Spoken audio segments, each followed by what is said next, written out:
지난 수요일에 모의고사를 봤습니다. 애들은 시험을 봐요.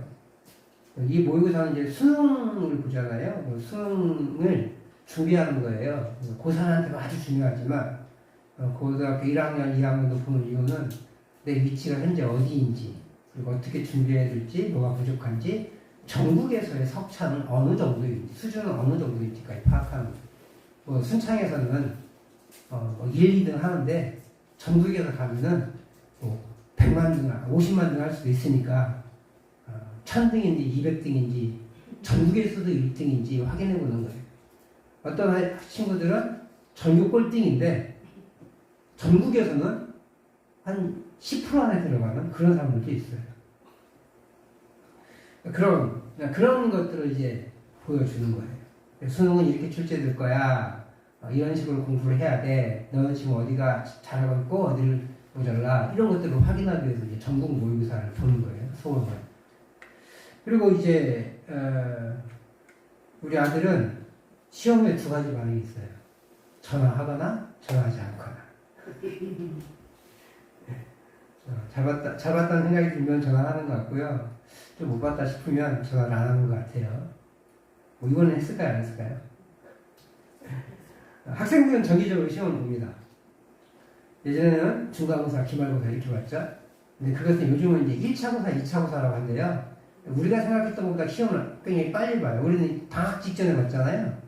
근데 요즘은 방학 직전에 보지 않고 한 달 전에 봅니다. 거의.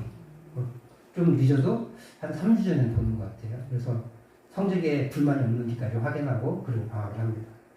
근데 또 우리 어렸을 때는, 저 어렸을 때는 원래고사라는 게 있었어요. 혹시 기억나세요? 원래고사. 매월 봐야 돼, 시험을. 얼마나 힘들었는지. 그러니까 그게 이제 학생들 너무 부담이 되니까 원래고사 없애고 그다음에 중간 기말만 남겨놓은 거예요. 그 대신에 이제 학생들은 뭘 요구하냐면 수행평가라는 걸 요구해요. 차라리 원래고사가 쉬워. 수행평가를 요구하니까 엄마의 또 숙제가 되는 거예요. 그래서 엄마의 실력이 아이의 내신 능력으로 드러나게 되는 그런 일들이 벌어져요. 어쨌든 시험은 계속해서 평가를 합니다. 수행으로 평가하기도 하고, 그러니까 어떤 친구들은 암기를 잘해서 시험을 잘 보는 친구들이 있고요. 어떤 친구들은 시험보다는 수행, 몸으로 어떤 일을 실천해내는 걸 잘하는 사람이 있어요. 저 같은 경우도 수행평가가 있었으면 제 성적이 상당히 올라갔을 것 같아요. 저는 진짜 시험을 못 봤거든요. 근데 왜 시험을 볼까요? 왜? 우리는 이렇게 생각해요. 대학에 합격하려고. 근데 왜 시험을 보냐? 자신이 배운 것을 얼만큼 알고 있는지 확인하는 거예요. 점수 매겨서도 잘했네 못했네 혼내려고 하는 게 아니고, 우리 때는 혼났는데 못하면 60점 미팅 나와, 1점당 한 대 막 이래가지고 매맞기도 하고 그랬었는데, 시험의 원래 목적은 너 못했으니까 혼나 이게 아니라 너가 얼만큼 이해하고 있는지, 얼만큼 알고 있는지를 확인하는 거예요. 이 확인이 없으면 내가 얼만큼 알고 있는지를 몰라요. 그래서 제가 재수를 해봤잖아요. 재수를 해볼 때 혼자 공부하는 친구와 학원에 다니는 친구가 있는데, 혼자 공부하는 친구들한테는 어떤 함정에 빠질 위험이 있다고 그래요. 자기 열심히 공부하는데 다 아는 것 같아. 그래서 나 공부 잘해, 열심히 했어. 근데 실제는 지가 아는 것만 풀어봤기 때문에 공부는 안 된 거야. 내가 얼마큼 아는지 확인만 하는 거지. 공부는 뭐예요? 모르는 걸 알아가는 거잖아요. 근데 그건 안 한 거예요. 그래서 혼자 공부하지 말라고 하는 경우가 있어요. 그러니까 얼마큼 아는지를 확인하고, 나 이만큼 모르네? 그러면 그 모르는 부분들을 채워나갈 수 있도록 확인하게 한 것이 이 시험이에요. 그리고 또 시험을 봐야 또 열심히 공부하죠. 시험 기간에는 커피 마시면서 바카스 마시면서 또 열심히 공부했던 기억이 있습니다.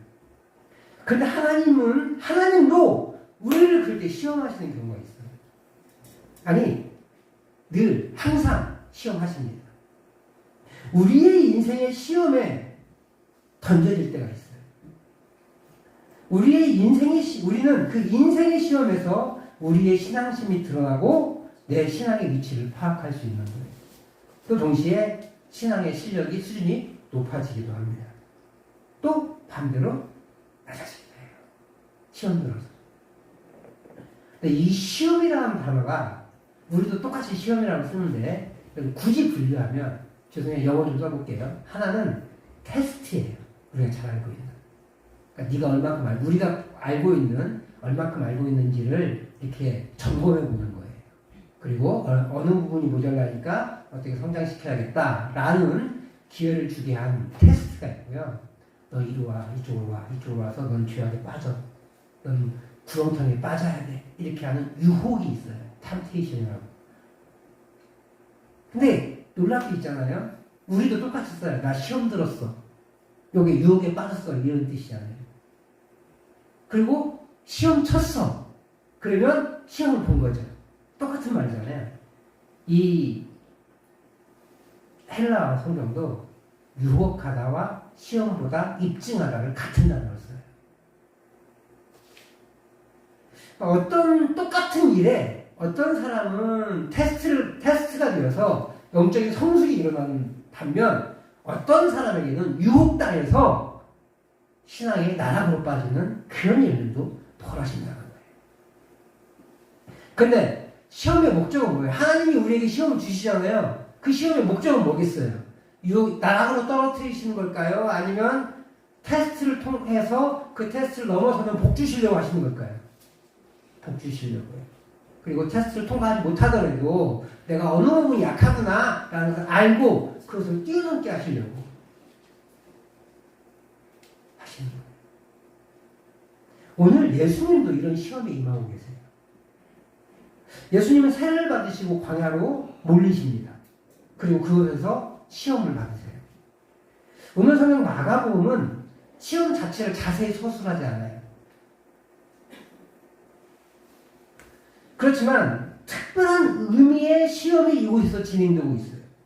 그래서인지 이것이 얼만큼 중요하다는 걸 알리고 싶어서인지 뒤에 기록된 마태복음, 누가복음에서는 각각 사장에서 마태복음 4장, 누가복음 4장에서 예수님의 시험을 자세히 보고해요.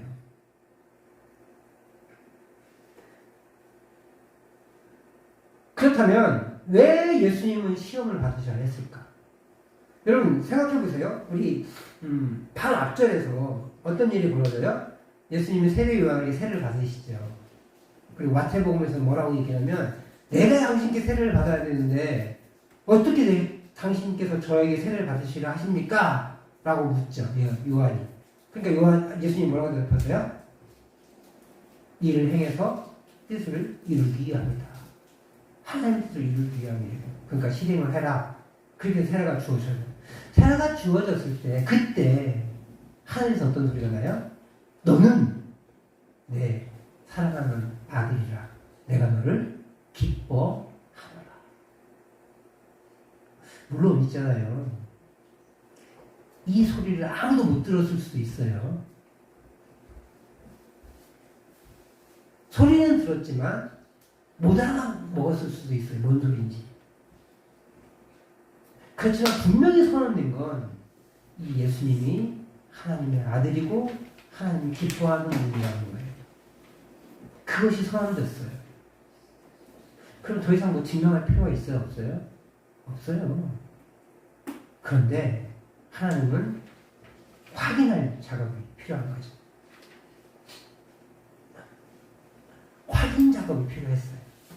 너가 준비됐니? 그리고 또 뒤에 이야기하겠지만 그 준비가 단순한 준비가 아니라 이스라엘과 연결돼요. 이스라엘의 출애굽과 연결되는 작업이 일어나는 거예요. 이 작업을 보여주기 위해서 우리 하나님이 예수님을 광야로 내모셨어요. 앞서 얘기한 것처럼 그 시험이라는 단어는 유혹이라는 단어도 있고 그 다음에 입증하는, 내 실력을 입증하다는 의미가 있어요. 시험보다 이런 게 있어서. 증명하다, 입증하다 그런 의미가 있다고 말씀드렸어요. 즉 하나님의 아들이라는 것을 입증하는 거예요. 하나님이 기뻐하시는 분으로 자신이 감당할 만한가, 준비되어 있는가 이런 것을 능력을 입증하는 거예요.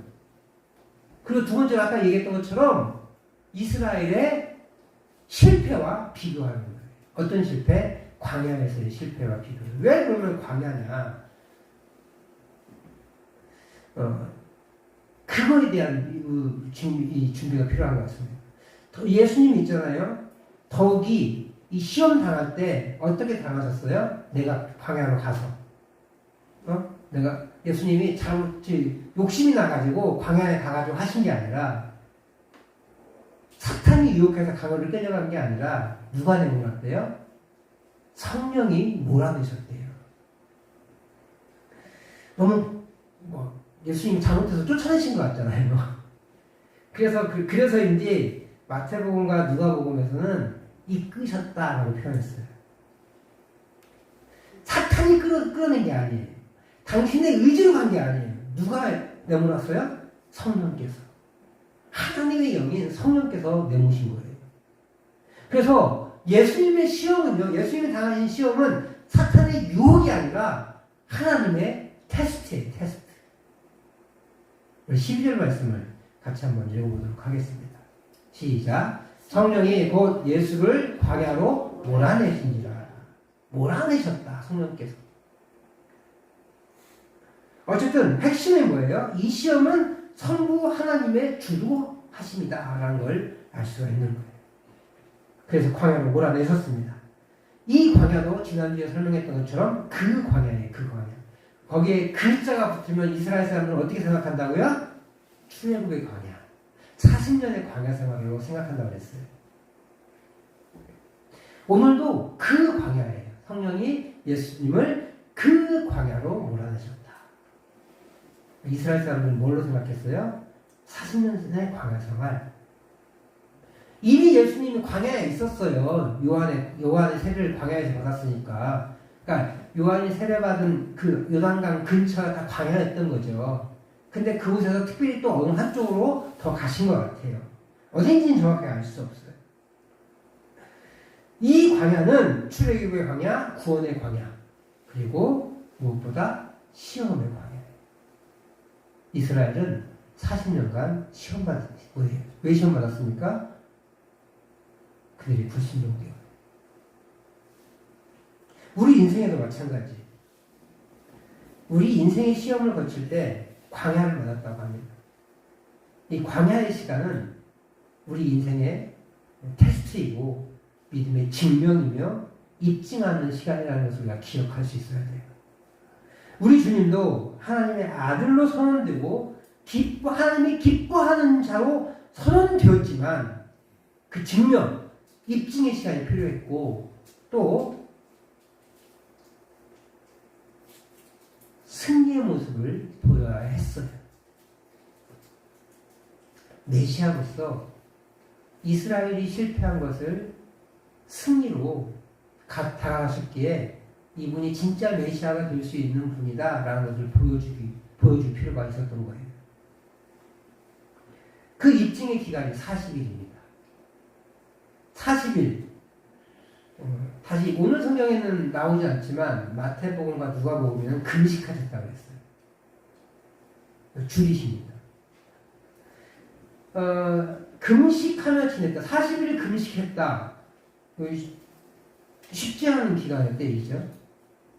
40일 금식하시는 분들 본 적이 있었는데 그 중에는 40일 금식하다가 돌아가시는 분도 계시고 또 40일 금식 후 보식을 잘못하셔서 위장이 뒤틀리시는 분도 봤어요. 들었어요. 직접 보지 못하고. 어쨌든 그냥 40일 지나는 것도 긴 시간인데 밥도 드시지 못하면서 그리고 우리는 40일 금식 기도하면 어디에 가요? 기도원 가잖아요. 유혹은 좀 줄어들어요. 근데 광야에서 뜨거운 태양과 차가운 밤 공기를 맞으시면서 들짐승의 공격의 위협을 견디시면서 광야에서의 40일을 보내셔야 했어요. 쉽지 않은 거지. 살인적인 기간인 거예요, 사실은. 그럼에도 불구하고 40일은 끝나는 시간이죠. 끝나는 시간. 일평생 죽을 때까지 언제 끝날지 못할 시험이 있는 게 아니라 이 지독한 시련과 환난이 반드시 끝이 있다라는 걸 보여줘요. 그것이 우리에게 시험을 당하는 우리에게 주시는 첫 번째 위로의 생각입니다. 우리의 시험은 언젠가는 끝이 있다. 두 번째, 그런데 왜 우리는 이 40일을 40년의 광야를 여길까? 40이라는 숫자 때문에 그렇습니다. 근데 하루하고 40년하고 1년하고는 다르잖아요, 화면이. 근데 우리는 40일이 40년으로 된 걸 하나 볼 수 있어요. 언제 봤죠? 출애굽기에서 이스라엘은 광야를 지나고 가나안을 정탐합니다. 그죠? 그리고 모세는 12명의 정탐꾼을 보내요. 그런데 그곳에서 2명과 11명으로 보고가 갈라지죠. 2명은 그들은 우리의 밥입니다 라고 보고하고, 나머지 10명은 우리는 그들에게 그러니까 메뚜기만 못하는 데더라 라고 보고합니다. 그래서 어떻게 됐어요? 돌아가려고 하죠. 그때서야 하나님의 진노하심을 듣고 제가 가서 다시 들어가겠습니다. 들어가게 해주세요 라고 하지만 하나님 거절하시고, 너희들 하루를 1년으로 삼아 40년간 광야를 돌게 할 거다. 2년 지났으니까 앞으로 38년 남았다 뭐 이렇게 얘기하시고 40년 돌게 해요. 하루가 40년, 1년이 되게. 또 에스겔서에 보니까 그 하루 이 에스겔에게 이스라엘의 죄악을 담당시키시는데 그것이 또 나오기도 합니다. 우리 에스겔서 4장 6절 말씀을 같이 한번 읽어보도록 하겠습니다. 시작. 그 수가 차가들 너는 오른쪽으로도 유다 족속의 죄악을 담당하라. 내가 아내에게 40일을 정하였나니 하루가 1년이리라. 사실 여기 5절과 6절에 아주 복잡한 계산하기 어려운 신학자들 사이에는 굉장한 논쟁거리가 있거든요. 5절에는 북이스라엘을 위해서는 390일을 왼쪽으로 보여주라고 해요. 390이 나오기 어려운 거예요. 아마 430년 광야 생활일 거다라고 추정을 하긴 합니다. 이 40년을 더해서. 그리고 근데 하여튼 거기까지는 잘 모르겠고요. 다들 그렇게 얘기해요. 그리고 이 에스겔 4장 6절은 광야 40년일 거다라는 것을 대부분 통일을 합니다. 에스겔은 어떤 상황이에요?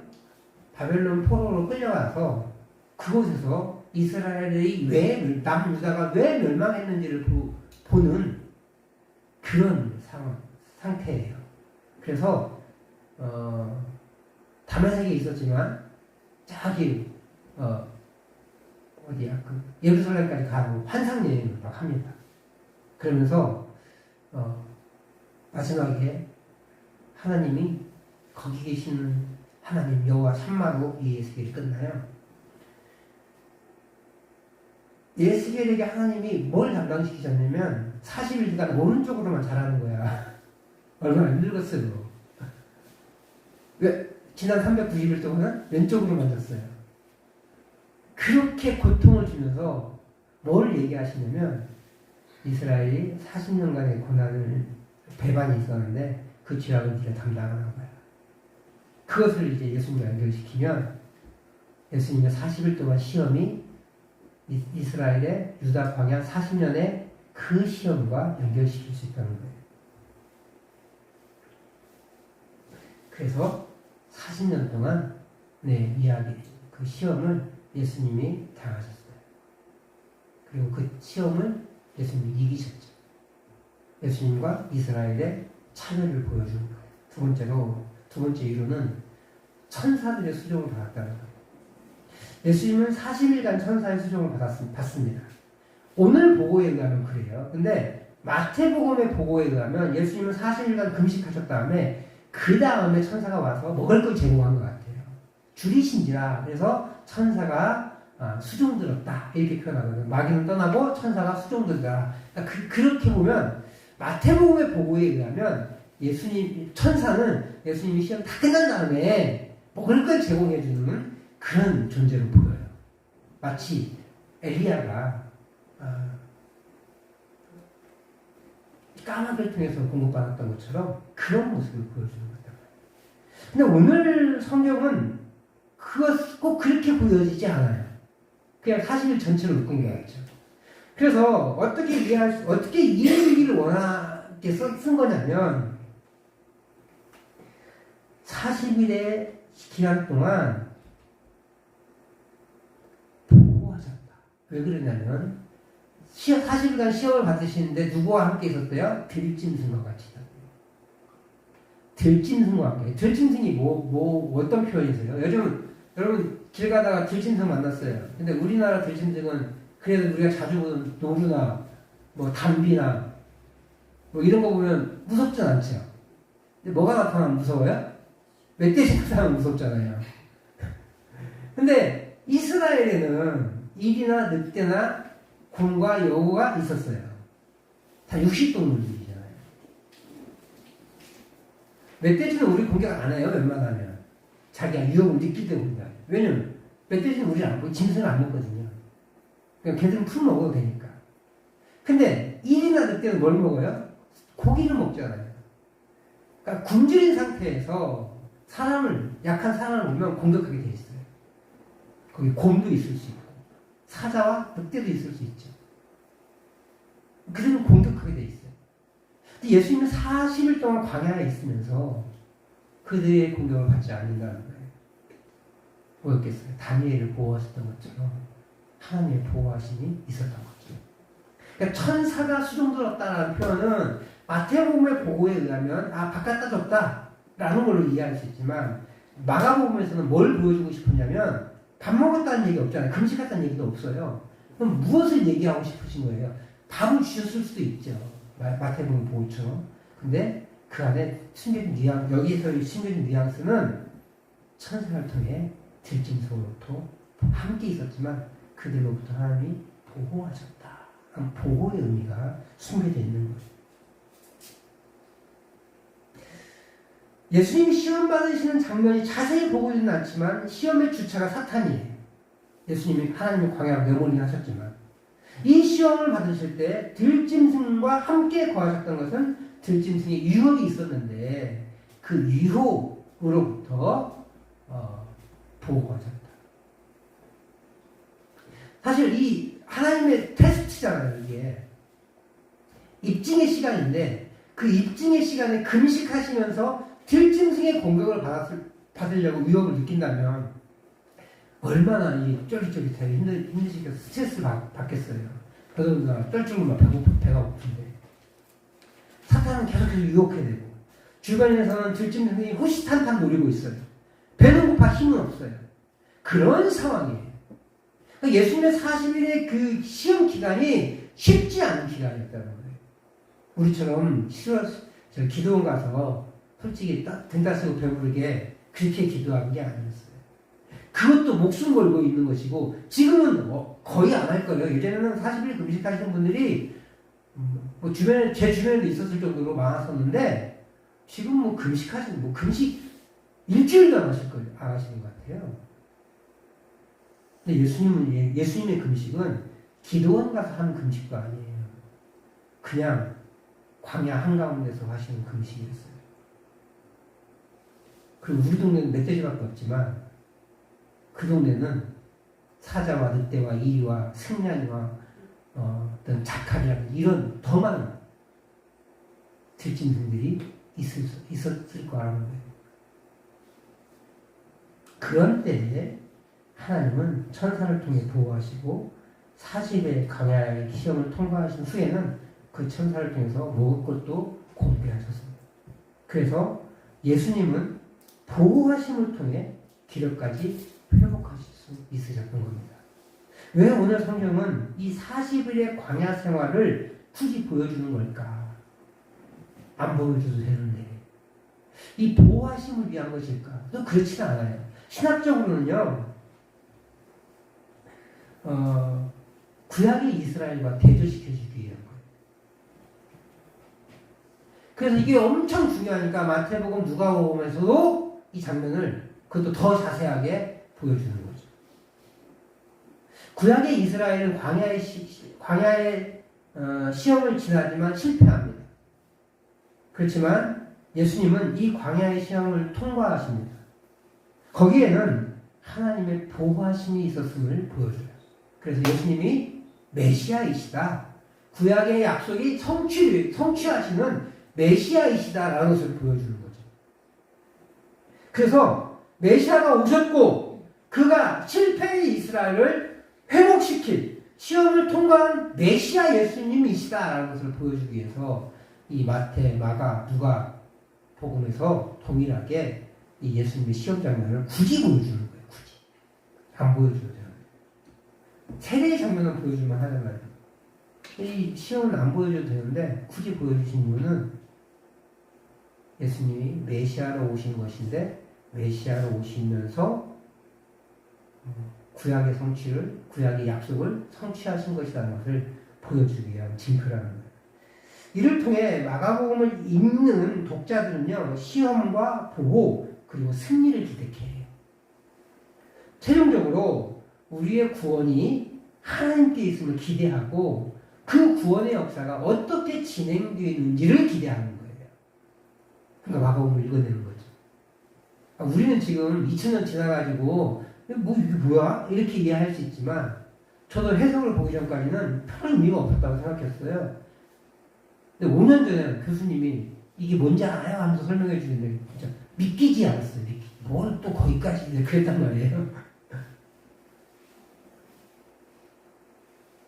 그 하나하나가 우리에게는 잘 안 다가올 수 있는데 첫 번째 독자들 있잖아요. 마가복음을 읽는 첫 번째 독자들은 엄청난 의미로 다가왔을 거예요. 오늘 우리는 이 예수님의 시험을 통해서 예수님이 승리하시듯이 우리에게도 하나님의 보호하심을 통해 승리하게 하실 것임을 기대하게 됩니다.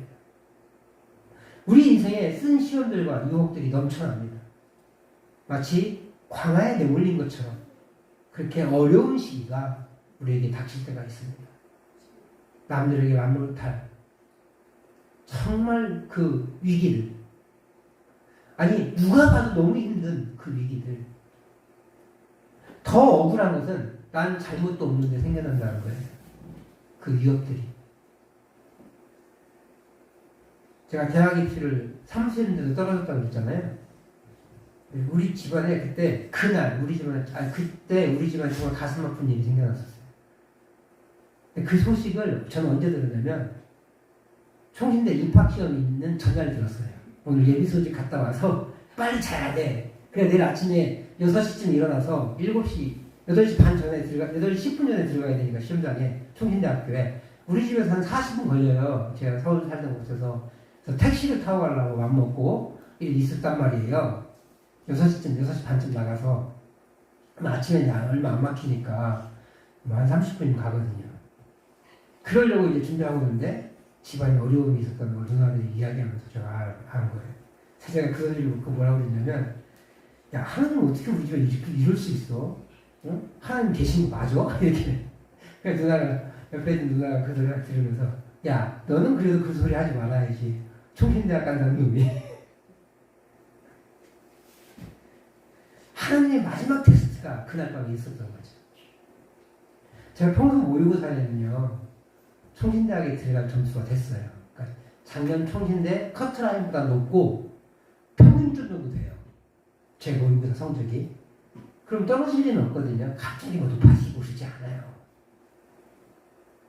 근데 어떤 일이 벌어졌냐면 시험 당일날 아침에 시험 보러 가는데 제가 위치도 기억해요. 총신대학교 신관이에요. 신관으로 들어가는 마지막 계단에 선배들이 커피 한잔 하고 가세요. 이러는 거예요. 원래 아침에 커피 잘 안 먹거든요. 지금은 상관이 없는데 예전에는 배탈이 나서 안 먹어요. 근데 주니까 안 받기도 뭐하고. 그래서 한 모금 탁 마시고 버렸어요. 근데 이것이 배가 아파가지고. 차라리 일찍 아팠으면 화장실 갔다 오잖아. 제가 7시 반쯤 도착했으니까. 8시 40분부터 시험이거든요. 근데 1시간 정도의 시간이 여유가 있었는데 시험이 시작하니까 배가 아픈 거예요. 가지도 못하고 오지도 못하고. 좀 용감했으면 제가 배탈이나 사장님 가서 다녀오겠습니다. 이렇게 얘기할 텐데 또 그 정도도 아니니까 참고 견뎌보는 거죠. 근데 제가 원래 국어를 제일 잘하는데 국어를 망친 거예요. 평소에 나온 점수보다 1, 20점 적게 나왔어요. 그리고 나서 이제 화장이 갔다가 괜찮아졌죠. 나머지는 그냥 그렇게 봤어요. 점수가 모자라죠. 그래서 떨어진 적이 있어요. 대학 떨어지고요. 군대 갔는데 군대라는 광야를 저를 몰아가시더라고요. 군대 갔는데 너무 억울한 거예요. 형님이 군목이었거든요 그때. 나도 군목 가고 싶어가지고 그냥 편하니까 좀 솔직히 군목 가려고 했는데 못 가고 사병을 갔잖아요. 근데 얼마나 서럽든지 정말로 서럽게 온 적이 있어요. 우리 인생의 사면초와 같이 어려움의 시절이 닥칠 때 그것은 마치 광야에 홀로 선 것처럼 여겨질 수 있습니다. 그러나 하나님은 갖은 시험들과 들짐승의 위협 속에서도 천사를 보내셔서 예수님을 보호하셨던 것처럼 우리를 보호하십니다. 제가 누누이 강조하지만 제가 만약 그때 대학을 합격했으면 저는 하나님을 모르는 목사가 됐을지도 몰라요.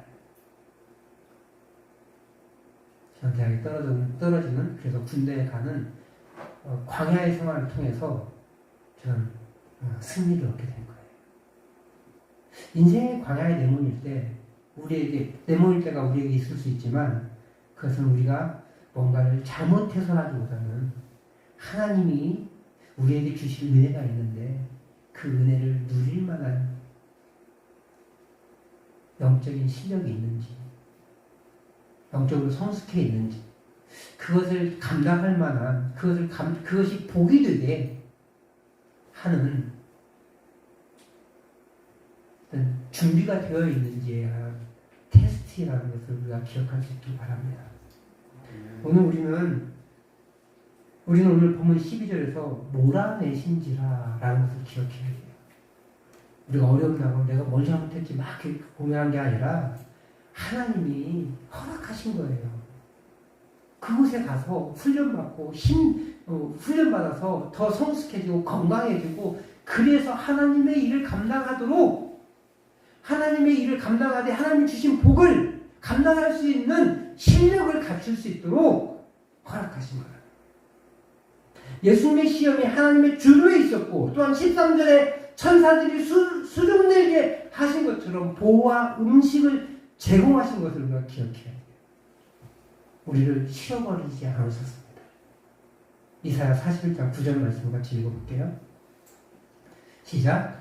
내가 땅 끝에서부터 너를 붙들며 땅 모퉁이에서부터 너를 부르고 내게 이르기를 너는 나의 종이라 내가 너를 택하고 싫어하여 버리지 아니하였다 하였노라. 바벨론 포로기를 지나고 있었거든요. 이건 미래의 얘기이긴 하지만 그 바벨론 포로기에 를 당하는 그 이스라엘을 향해 남유다 백성들을 향해 하나님 미리 예언하신 거예요. 내가 너를 실어버리지 않았다. 택하였고 싫어하여 버리지 않았다. 다시 부를 거라는 거예요.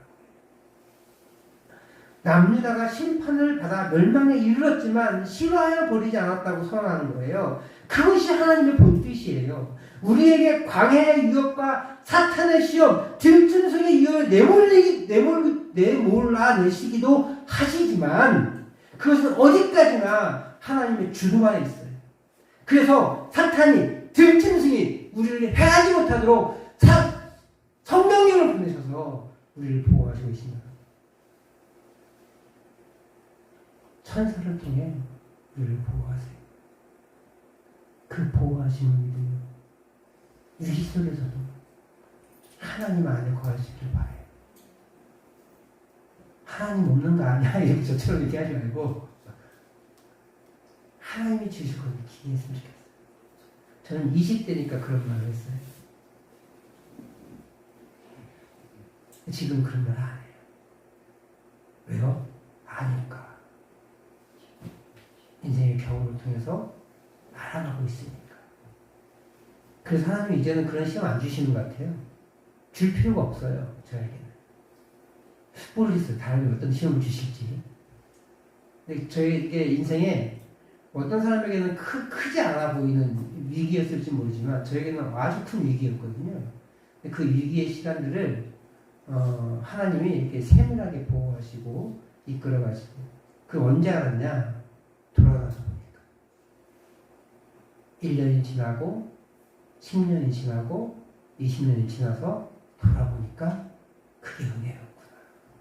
그게 하나님의 광야였구나. 예수님의 광야 시험이었구나 라는 것을 깨닫게 돼요. 그러니까 그런 광야를 통과하고 나니까 이제 하나님 안에 거하는 삶을 살게 되는 거예요. 우리 믿음이 흔들리지 않는 거예요. 저와 우리 성도님들이 그렇게 위기 광야에 내몰릴 때에도 하나님 안에 거하시고 천사의 보호를 누리심으로 그렇게 하나님의 사명을 감당하는 귀한 성도님들 되시기를 우리 교회 되기를 주님으로 축복합니다.